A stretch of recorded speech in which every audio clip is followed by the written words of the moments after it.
लो जी मेरे पाकिस्तानियों अज गल करने मिस्टर पतलू और रजब भट्ट उत्ते। और मिस्टर पतलू देखो उन्होंने चैलेंज किया रजब भट्ट ने कि तू मलिक ਮੈਨੂੰ ਸ਼ੋਰੂਮ 'ਚ ਕਦਮ ਰੱਖ ਕੇ ਦਿਖਾਵੀਂ ਇੱਕ ਵਾਰੀ ਸਿਰਫ ਕਵੀ ਚੌਧਰੀ ਸਾਹਿਬ ਨੂੰ ਤੈਨੂੰ ਸ਼ੋਰੂਮ ਵਾੜਨ ਕਈ ਬੜੇ ਭਈਆ ਨੂੰ ਕਿ ਬੜੇ ਭਈਆ ਇੱਕ ਵਾਰੀ ਸ਼ੋਰੂਮ ਵਾੜ ਦਿਓ ਗੱਡੀ ਤੇ ਲੈਣਾ ਉੱਥੋਂ ਬੜੀ ਦੂਰ ਦੀ ਗੱਲ ਹੈ ਇੱਕ ਵਾਰੀ ਉਸ ਸ਼ੋਰੂਮ ਮੈਨੂੰ ਕਦਮ ਰੱਖ ਕੇ ਦਿਖਾਵੀਂ ਇੱਕ ਵਾਰੀ ਮੈਨੂੰ ਮਲਕ ਜ਼ਮਾਨ ਦੇ ਘਰ ਦੁਬਾਰਾ ਜਾ ਕੇ ਦਿਖਾਵੀਂ ਮੈਨੂੰ ਮੈਂ ਉਹਨਾਂ ਨਾਲ ਗੱਲਾਂ ਤਾਂ ਨਹੀਂ ਕੀਤੀਆਂ ਹਾਲੇ ਫਿਲਹਾਲ ਲੇਕਿਨ ਮੈਨੂੰ ਪਤਾ ਕਿ ਮੈਂ ਉਹਨਾਂ ਦੇ ਨਾਲ ਯਾਰੀਆਂ ਕਿਸ ਤਰ੍ਹਾਂ ਦੀਆਂ ਕਮਾਈਆਂ ਨੇ ਤੇ ਉਹ ਫੈਮਲੀਆਂ ਦਾ ਪਾਸ ਰੱਖਣਾ ਜਾਣਦੇ ਨੇ ਉਹਨਾਂ ਸਾਰਿਆਂ ਨੇ ਤੇਰੀ ਹਰਕਤ ਵੇਖੀ ਹੈ ਮਲਕ ਜ਼ਮਾਨ ਨੂੰ ਵੇਖ ਕੇ ਫੋਨ ਕੀਤਾ ਮੈਨੂੰ ਦੱਸੋ ਮੇਰੇ ਸੇ ਹੁਕਮ ਕੀ ਹੈ ਮੈਂ ਕਿਹਾ ਕੋਈ ਹੁਕਮ ਨਹੀਂ ਹੈ ਵੇਟ ਕਰੋ ਵੇਖੋ ਇਹਦੀ ਆਖਰ ਕੀ ਹੈ ਜਦੋਂ ਉਹਨਾਂ ਨੇ ਮੰਮਾ ਦੀ ਗਜ਼ਲ ਦੀ ਵੀਡੀਓ ਵੇਖੀ ਨਾ ਉਹ ਰੋਣ ਲੱਗ ਪਿਆ ਫੋਨ ਤੇ ਕਹਿੰਦਾ ਯਾਰ ਮੈਂ ਇਹਨੂੰ ਮਿਲਿਆ ਹੀ ਕਿਉਂ ਮੈਂ ਇਹਨੂੰ ਘਰ ਬੁਲਾਇਆ ਹੀ ਕਿਉਂ ਤੇ ਬੰਦਾ ਹੀ ਨਹੀਂ ਆ ਘਰ ਬੁਲਾਉਣ ਵਾਲਾ ਇਹਨੂੰ ਤਾਂ ਪਤਾ ਹੀ ਨਹੀਂ ਹੈ ਦੁਸ਼ਮਣੀ ਕਦੀ ਦੀ ਕਿਸ ਤਰ੍ਹਾਂ ਇਹ ਤੇ ਮਾਵਾਂ ਭੈਣਾਂ ਤੱਕ ਗੱਲ ਲੈ ਕੇ ਜਾਂਦਾ ਇਹ ਤੇ ਬੁਜ਼ਦਿਲ ਇਨਸਾਨ ਹੈ ਮੈਨੂੰ ਇੱਕ ਵਾਰੀ ਨਾ ਦੋਸਤਾ ਇੱਕ ਵਾਰੀ ਸ਼ੋਰੂਮ ਵੜ ਕੇ ਦਿਖਾਵੀਂ ਮਲਕ ਜ਼ਮਾਨ ਦੇ ਘਰ ਜਾ ਕੇ ਦਿਖਾਵੀਂ 12 ਰੈਸਟੋਰੈਂਟ ਵੜ ਕੇ ਦਿਖਾਵੀਂ ਨਦੀਮ ਨਾਨੀ ਵਾਲੇ ਨੇ ਖੜਾ ਹੋ ਕੇ ਦਿਖਾਵੀਂ ਹੈਦਰ ਡੋਗਰ ਮੂਸਾ ਜੰਗੀਰ ਸ਼ੈਜੀ ਕਿਸੇ ਇੱਕ ਨਾਲ ਖਲੋ ਕੇ ਦਿਖਾਵੀਂ ਜਿਸ ਬੰਦੇ ਨਾਲ ਤੂੰ ਖੜਾ ਹੋ ਜਾਵੇਂਗਾ ਨਾ ਉਸ ਬੰਦੇ ਨਾਲ ਦੁਬਾਰਾ ਮੈਂ ਤੈਨੂੰ ਖੜਾ ਨਜ਼ਰ ਨਹੀਂ ਆਵਾਂਗਾ मान के कार शोरूम ते जाओ दे घर आके दसना ਉਹਦੀ वजह की बनी कि पिछली बारी मिस्टर पतलू जदों ਇਹਦੇ घर गया तो ਜ਼ਾਹਿਰ ਉਹਨੇ ਇਹਦੀਆਂ ਮਾਵਾਂ ਭੈਣਾਂ ਤੇ ਕੋਈ ਰੁਪਿਆ 5 ਲੱਖ ਸਟਿਆ ਤੇ ਇਹ ਬੜਾ ਖੁਸ਼ ਹੋ ਗਿਆ ਕਿ ਚਲੋ 5 ਲੱਖ ਸਟ ਰਿਹਾ ਤੇ ਇਸ ਦਫਾ ਜਦੋਂ ਉਹ ਮਲਕ ਜ਼ਮਾਨ ਦੇ ਘਰ ਜਾਂਦਾ ਯਾਨੀ ਮਲਕ ਜ਼ਮਾਨ ਉਹਨੂੰ ਖੁਦ ਲੈ ਕੇ ਜਾਂਦਾ ਸ਼ੋਰੂਮ ਤੇ ਆਪਣੇ ਘਰ ਤੇ ਉਹਦੀ ਬੜੀ ਲੁੱਕ ਆਫਟਰ ਕਰਦਾ ਜ਼ਾਹਿਰ ਹੈ ਇੱਕ ਸਟਾਰ ਹੈ ਪਤਲੂ ਔਰ ਉਹਦੇ ਤੋਂ ਰਜਬ ਭੱਟ ਨੂੰ ਇਹ ਗੁੱਸਾ ਸੀ ਕਿ ਭਾਈ ਇਹਨੇ ਆ ਕੇ ਮੇਰੀਆਂ ਮਾਵਾਂ ਭੈਣਾਂ ਧੀਆਂ ਤੇ ਪੈਸਾ ਨਹੀਂ ਸਟਿਆ ਯਾਨੀ ਜਿਹੜਾ ਕੰਜਰਖਾਨਾ ਹੈ ਨਾ ਉਹ ਇਹਨੂੰ ਪਸੰਦ ਹੈ ਰਜਬ ਭੱਟ ਨੂੰ ਉਹਦੇ 'ਚ ਪਤਲੂ ਨੇ ਕਿਹਾ ਕਿ ਮੈਂ ਜੀਤੋ ਪੰਜਾਬ ਅਮਰੀਕਾ 'ਚ ਮੈਂ ਜ਼ਾਹਿਰ ਹੈ ਕੋਈ 2 ਫਾਰਚੂਨ ਕੋਈ 100 ਹੁੰਡਾ ਕੋਈ ਗੱਡੀਆਂ ਉਹ ਮੈਂ ਇਨਾਮਾਤ ਦੇ ਰਿਹਾ ਜਿੱਦਾਂ ਟਰੰਪ ਨੇ ਵੀ ਐਲਾਨ ਕੀਤਾ ਹੈ ਕਿ In Pakistan, there are only two people I really like. One is the TikTok leader, Mr. Pat Lou. He defends the country. The other makes sad people laugh. I really enjoy Mr. Pat Lou Broken English. Now, I have heard that through the Jito Punjab show, Mr. Pat Lou has started helping poor people.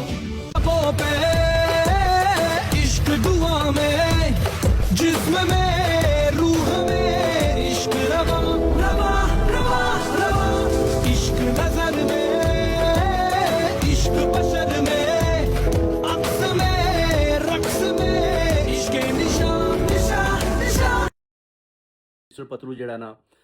ਬੜਾ ਜ਼ਬਰਦਸਤ ਕਿਸਮ ਦਾ ਇਹ ਕੰਮ ਕਰ ਰਿਹਾ ਹੈ ਕਿ ਜਿਹੜਾ ਗਰੀਬਾਂ 'ਚ ਇਹ ਜਿਹੜਾ ਨਾ ਚੀਜ਼ਾਂ ਵੰਡਣ ਲਾ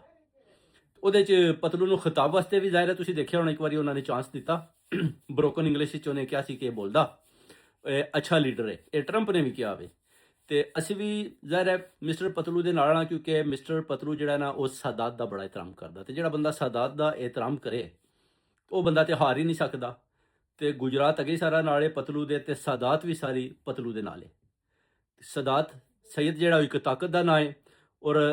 ਸੈयद ਜਿਹੜਾ ਉਹ ਅੱਲਾ ਦਾ ਦੋਸਤ ਕਹਿਲਾਂਦਾ ਹੈ ਔਰ ਜਿਹੜਾ ਅੱਲਾ ਦਾ ਦੋਸਤ ਕਹਿਲਾਂਦਾ ਹੈ ਉਹਨੂੰ ਕੋਈ ਮਾਤ ਦੇ ਨਹੀਂ ਸਕਦਾ ਤੇ ਮਿਸਟਰ ਪਤਲੂ ਜਦੋਂ ਸਾਦਾਤ ਦਾ ਇਹਨਾਂ ਇਤਰਾਮ ਕਰਦਾ ਤੇ ਜ਼ਾਹਿਰ ਹੈ ਫਿਰ ਸਾਦਾਤ ਵੀ ਉਹਨੂੰ ਪਸੰਦ ਕਰਦੀ ਤੇ ਇਧਰ ਇਹ ਜਿਹੜਾ ਇਹ ਕਹਿੰਦਾ ਮੈਂ ਮੌਲਾ ਅਲੀ ਦੇ ਮੰਨਣ ਵਾਲਾ ਮਗਰ ਇਹ ਜਿਹੜੇ ਦੇ ਕੰਮ ਨੇ ਕਦੇ ਧੋਇਨੇ ਰਸਾਲਤ ਕਦੇ ਨੂੰ ਆਖੋ ਤੂੰ ਇਹ ਵਾਲਾ ਪਰਫਿਊਮ ਨਾ ਬਣਾਉਂਦਾ ਮੈਂ ਉਹ ਹੀ ਬਣਾਉਣਾ ਹੈ फिर वो एक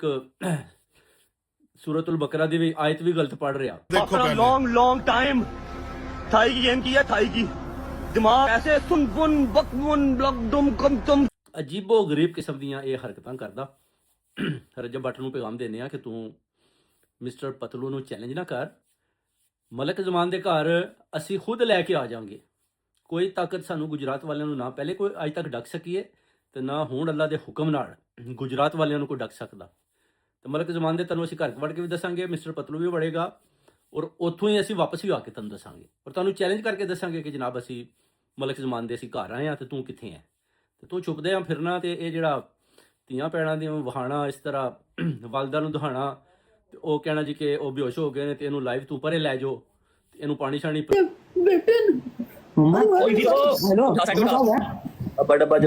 मेरी जान गॉड ब्लेस यू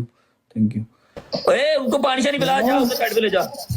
मम्मा और छड़ दे ਇਹਨੂੰ ਲਾਈਵ ਨੂੰ ਜਾ ਕੇ ਪਾਣੀ ਸ਼ਾਨੀ ਪਿਆ मम्मा क्या हुआ है ਲਓ ਯਾਨੀ ਇਹ ਬਦਤਮੀਜ਼ੀ ਦੇ ਜ਼ਿਮਰੇ ਚ ਆਂਦਾ ਕਿ ਅਗਰ ਤੇਰੀ ਵਾਲਦਾ ਲਾਈਵ ਉਹ ਬੇਹੋਸ਼ ਹੋ ਗਈ ਤੇ ਤੁਸੀਂ ਕਹਿ ਰਹੇ ਹੋ ਕਿ ਇਹਨੂੰ ਲੈ ਜਾਓ ਪਰੇ ਤੈਨੂੰ ਪਾਣੀ ਪਿਲਾਓ ਇਹਦੀਆਂ ਹਰਕਤਾਂ ਜਿਹੜੀਆਂ ਨੇ ਬਚਕਾਨਾ ਵਾਲੀਆਂ ਤੂੰ ਕਰ ਰਿਹਾ ਔਰ ਤੂੰ ਮਿਸਟਰ ਪਤਲੂ ਨੂੰ ਚੈਲੰਜ ਕਰ ਲਿਆ ਮਿਸਟਰ ਪਤਲੂ ਨੇ ਵਾਕਈ ਹੀ ਮਿਹਨਤ ਕੀਤੀ ਹੈ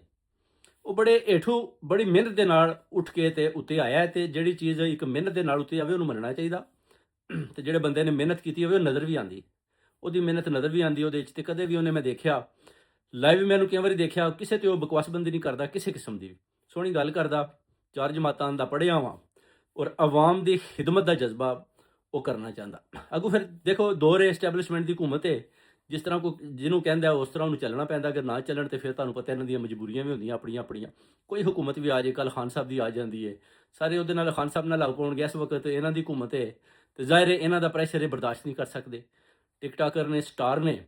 ਤੇ ਇਹ ਮਿਸਟਰ ਪਤਲੂ ਫਿਰ ਉਹਦੀ ਮਜਬੂਰੀ ਵੀ ਹੋ ਜਾਂਦੀ। ਹਾਲਾਂਕਿ ਸਭ ਨੂੰ ਪਤਾ ਕਿ ਮਿਸਟਰ ਪਤਲੂ ਵੀ ਖਾਨ ਸਾਹਿਬ ਨੂੰ ਪਿਆਰ ਕਰਦਾ, ਖਾਨ ਸਾਹਿਬ ਨਾਲ ਮੁਹੱਬਤ ਕਰਦਾ। ਉਹਨੇ ਇੱਕ ਪੈਗਾਮ ਦਿੱਤਾ ਸੀ, ਉਹਨੇ ਕਿਹਾ ਸੀ ਕਿ ਅਸੀਂ ਤੇ ਆਟੇ 'ਚ ਲੂਣ ਵੀ ਨਹੀਂ ਖਾਨ ਸਾਹਮਣੇ। ਉਹਦਾ ਤੇ ਫਾਲੋਅਰ ਹੀ ਇੰਨਾ ਵੇ, ਟਿਕਟਾਕ ਤੇ ਵੀ ਤੁਸੀਂ ਦੇਖਿਆ ਖਾਨ ਸਾਹਿਬ ਦਾ ਫਾਲੋਅਰ ਕਿਸ ਤਰ੍ਹਾਂ ਉੱਤੇ ਗਿਆ ਸੀ। ਔਰ ਇਹ ਜਿਹੜੀ ਜੰਗ ਲੱਗੀ ਇਹਦੇ ਵਿੱਚ ਅਸੀਂ ਮਿਸਟਰ ਪਤਲੂ ਦਾ ਭਰਪੂਰ ਤਰੀਕੇ ਦੇ ਨਾਲ ਸਾਥ ਦੇਣ ਦਾ ਅਸੀਂ ਐਲਾਨ ਕਰਨੇ ਆ। ਜਿੰਨੀ ਸਾਦਾਤ ਆ ਔਰ ਜਿੰਨਾ ਅਸੀਂ ਗੁਜਰਾਤ ਆ, ਪੂਰੇ ਗੁਜਰਾਤ ਦੀ ਤਰਫ ਅਸੀਂ ਇਨਸ਼ਾ ਅੱਲਾਹ ਤਾਲਾ, ਓਵਰਸੀਜ਼ ਕਮਿਊਨਿਟੀ ਵੀ ਪਤਲੂ ਨਾਲ ਖੜੀ ਹੈ। ਔਰ ਰਜਬ ਭੱਟ ਇਹਨੂੰ ਅਸੀਂ ਚੈਲੰਜ ਕਰ ਰਹੇ ਆ ਕਿ ਤੂੰ ਜਿੱਥੇ ਵੀ ਆਵਾਜ਼ ਦੇਂਗਾ ਅਸੀਂ ਜਨਾਬ ਉੱਥੇ ਮਿਸਟਰ ਪਤਲੂ ਨੂੰ ਲੈ ਕੇ ਆ ਜਾਵਾਂਗੇ ਔਰ ਦੇਖ ਲਾਂਗੇ ਕਿ ਤੂੰ ਕਿਸ ਤਰ੍ਹਾਂ ਜਨਾਬ ਕਹਿੰਦੇ ਉਹਨੂੰ ਜ਼ਬਰਦਸਤੀ ਤੇ ਨਹੀਂ ਕਿ ਤੂੰ ਆਖੇਂਗਾ ਕਿ ਤੇਰੀਆਂ ਮਾਵਾਂ ਭੈਣਾਂ ਤੇ ਉਹ ਪੈਸਾ ਸੱਟੇ ਤੇ ਤੂੰ ਖੁਸ਼ ਹੋ ਜੇ। ਉਹ ਕਹਿ ਰਿਹਾ ਕਿ ਮੇਰੇ ਕੋਲ ਉਹ ਮੈਂ ਇਸ ਤਰ੍ਹਾਂ ਹੁਣ ਕੰਜਰਖਾਨਾ ਨਹੀਂ ਕਰਾਂਗਾ, ਮੈਂ ਜੀਤੋ ਪੰਜਾਬ ਅਮਰੀਕਾ 'ਚ ਕਰ ਰਿਹਾ, ਉੱਥੋਂ ਮੈਂ ਇਨਾਮਤ ਦੇ ਰਿਹਾ, ਤੇ ਬੜੇ ਬੜੇ ਮੈਂ ਮਹਿੰਗੇ ਇਨਾਮਤ ਦੇ ਰਿਹਾ, ਤੇ ਤੁਸੀਂ ਵੀ ਬੰਦੇ ਦੇ ਪੁੱਤਰ ਬਣੋ, ਕੋਈ ਬੰਦੇ ਦੇ ਪੁੱਤਰਾਂ ਵਾਲੇ ਕੰਮ ਕਰੋ। ਇਹ ਧੀਆਂ ਭੈਣਾਂ ਨੂੰ ਨਚਾਉਣਾ ਉਹਨੇ ਕਿਹਾ ਛੱਡ ਦਿਓ, ਰੋਜ਼ਿਆਂ ਦਾ ਟਾਈਮ ਹੈ ਹੁਣ, ਤੇ ਬੰਦੇ ਦੇ ਪੁੱਤਰ ਬਣੋ। ਇਹ ਹਰਕਤਾਂ ਜਿਹੜੀਆਂ ਨੇ ਉਹਨੇ ਕਿਹਾ ਛੱਡ ਦਿਓ। तो मैं समझना कि एक समझदारी की उन्हें गल की है तो वो गल च वजन भी है तो जी गल करता वो मैं देखा वो खड़ा भी होंदा और सदात भी वो तो उन्होंने पैगाम देने कि तू जनिया खड़ा रहो असी तेरे नाल हाँ तो मलक जमान वाल जदों तू जाना होया तो आवाज़ दे देना असी तेरे नाल चले चलांगे तो देख लांगे रजब बट किन्ने पानी जो है क्योंकि ये तो पहले ही पता जी इधर उधर नस जाता तो उधर उधर नस जाता तो हुकूमत जी है फिर भी इन्हू छड्डदी जा रही कि चलो तो इन्ने रसालत इन्हें की है फिर भी उन्हें आख्या चल लगा फिर तमाशा लाई रख मगर जेड़ा तू हुण मुकाबलेबाजी ते आ गया ना तो वो तू बिल्कुल फेल हो चुके हैं और पतलू ने अल्लाह ताला ने फिर जेड़ा ना फतह दी है और इस वक्त वो एक मुकाम ते चला गया तो वो जिस मुकाम ते बंदा जांदा है उहदे पीछे तुसीं कह सकते हो कि अल्लाह ताला दी मर्जी भी होंदी है और अल्लाह ताला फरिश्तियां दी मदद नाल भी इंसान दी मदद करदा और बंदा उत्ते तक जांदा और ये रजब पाठ बिल्कुल ये खत्म हो गया क्योंकि डिक्की भाई जदों उहदे नाल बैठा सी ना इहदे नाल अपना मिस्टर पतलू नाल ते उस वक्त ही रजब भट्ट जेड़ा ना ਇਹਦਾ ਮੁਨਾਫਕਾਨਾ ਚਿਹਰਾ ਸਾਹਮਣੇ ਆ ਗਿਆ ਸੀ ਕਿ ਡਿੱਕੀ ਬਾਈ ਜਿਹੜਾ ਨਾ ਉਹ ਪਤਲੂ ਦੇ ਨਾਲ ਕਿਉਂ ਬੈਠਾ ਤੇ ਉਹਨੂੰ ਕਿਉਂ ਫਾਲੋ ਕਰਦਾ ਤੇ ਉਹਦੇ ਪਿੱਛੇ ਕਿਉਂ ਤੇ ਉਹਨਾਂ ਨੂੰ ਧਮਕੀਆਂ ਲਾ ਰਿਹਾ ਸੀ ਕਿ ਤੂੰ ਨਾਨੀ ਵਾਲੇ ਦੇ ਨਾਲ ਆ ਕੇ ਦੱਸ ਫਲਾਣੇ ਦੇ ਦੱਸ ਉਹਨੂੰ ਜ਼ਰੂਰਤ ਹੀ ਨਹੀਂ ਉਹ ਖੁਦ ਇੱਕ ਬਹੁਤ ਵੱਡਾ ਹੀਰੋ ਹੈ ਖੁਦ ਇੱਕ ਬਹੁਤ ਬੜਾ ਸੈਲੀਬ੍ਰਿਟੀ ਹੈ ਉਹਨੂੰ ਨਾਨੀ ਵਾਲਾ ਰਜਬ ਭੱਟ ਜਾਂ ਡਿੱਗੀ ਬਾਈ ਦੀ ਜ਼ਰੂਰਤ ਨਹੀਂ ਤੁਹਾਨੂੰ ਮਿਸਟਰ ਪਤਲੂ ਦੀ ਲੋੜ ਹੈ ਮਿਸਟਰ ਪਤਲੂ ਨੂੰ ਤੁਹਾਡੀ ਲੋੜ ਨਹੀਂ ਇਹ ਕੰਨ ਖੋਲ ਕੇ ਮੇਰੀ ਗੱਲ ਸੁਣ ਲਓ ਔਰ ਜਿਸ ਦਿਨ ਹੁਣ ਮਲਕ ਜ਼ਮਾਨ ਦੀ ਤਰਫ ਆਏ तो पूरी टीम इंशाल्लाह पतलू लैके आसी तो फिर तू उन्होंने स्टॉप करना तो फिर तू तमाशा देखना कि किस तरह तू फिर गुजरात वाले जेडे ना तेरा सामना तेन करना पैना गुजरात वालियां दा।